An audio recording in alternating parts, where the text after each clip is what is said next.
মা মরলে মা পাওয়া যায়, বাপ মরলে বাপ পাওয়া যায়, বউ মরলে বউ পাওয়া যায় না। মুরব্বী চাষা কয়, এই বেদব, তোর মা বাপ মরার পরে ফাইলে কেমনে আর বউ ফাইলে না কেমনে, এটা বুঝাই দে, তোর গানের ব্যাখ্যাটা দে।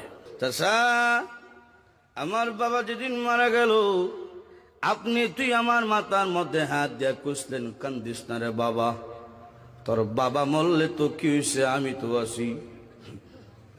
আরো কিছুদিন পরে আমার মা মারা গেল। মা মারা যাওয়ার পরে এলাকার বৃদ্ধ বৃদ্ধ মহিলা আয়া কইল, কান্দিস না রে, সব একদিন মরতে হইব, কান্দিস না, তোর মা মরলে কি হয়েছে, আমরা তো আছি রে বাবা। আরো কিছুদিন পরে আমার বউ মারা গেল। বউ মারা যাওয়ার পরে এলাকার কোনো বেচাইয়া হইল না, কান্দিস না, আমরা তোর লাগে আছি।